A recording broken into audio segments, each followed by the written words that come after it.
WhatsApp guys, പിന്നെ hi, tell me about it. അതല്ലോ സംഭവമാണ്. മറ്റേ സാധനം എനിക്ക് ഭയങ്കര ഇഷ്ടമുള്ള ഒരു യൂസേജാണ്. Tell me about it. എന്താ നിങ്ങളുടെയൊക്കെ അഭിപ്രായം? നമ്മളിപ്പോൾ സാധാരണ ടെൽ മീ അബൌട്ട് ഇറ്റ് എന്ന് പറഞ്ഞാൽ നമ്മുടെ നാട്ടിലൊക്കെ പറയൂ, അതേക്കുറിച്ച് പറയൂ എന്നല്ലേ. സത്യം പറഞ്ഞാൽ അമേരിക്കൻ ഇഡിയത്തിൽ വരുമ്പോഴേ നേരെ ഓപ്പോസിറ്റ് അതിൻ്റെ ഇത് വരിക. അതായത് ഇപ്പം നമ്മളിപ്പോൾ ഓഫീസിൽ നല്ല കട്ടയ്ക്ക് പണിയാന്ന് പറഞ്ഞാൽ ആ കേൾക്കുന്ന ആൾ ടെൽ മീ അബൌട്ട് ഇറ്റ് എന്ന് പറയുമ്പോഴേ അതേക്കുറിച്ച് പറയുന്നതല്ല, മച്ചാൻ പറയണത് ശരിയാണ്, ഞാനത് ശരിവയ്ക്കുന്നു, താങ്കൾ പറയണത് വളരെ ശരിയായിട്ടുള്ള കാര്യമാണ്.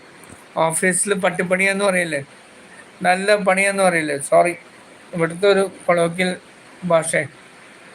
നല്ല എട്ടിൻ്റെ പണിയെന്നല്ല, നല്ല പണിയാണ്, ചത്ത് കിടന്ന് പണിയെടുക്കണം എന്ന് പറയില്ലേ.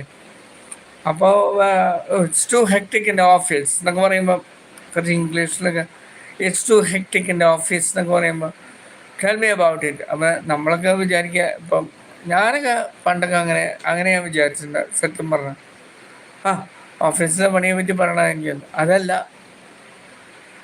അത് ശരിക്കും പറഞ്ഞു വെച്ചാൽ ടെൽ മീ അബൌട്ട് ഇറ്റ് എന്ന് പറഞ്ഞാൽ എനിക്കറിയാം, താൻ കൂടുതൽ പറയണ്ട, ഓഫീസിൽ നല്ല 8ൻ്റെ പണിയാണ്, അല്ല 8ൻ്റെ പണിയല്ല, ഓഫീസിൽ നല്ല പണിയാണ്, നല്ല എനിക്കിഷ്ടമായിട്ടുള്ളൊരു ഇടിയാണ്, അതെ ഞാൻ ഇട്ട്.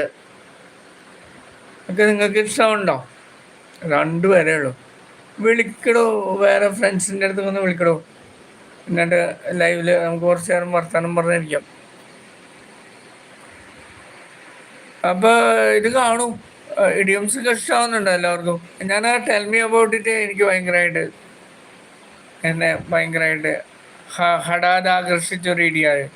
കാരണം അതിൻ്റെ നേരെ ഓപ്പോസിറ്റാണ് എൻ്റെ ഒരു എന്താ പറയുക അർത്ഥം വരുന്നത്.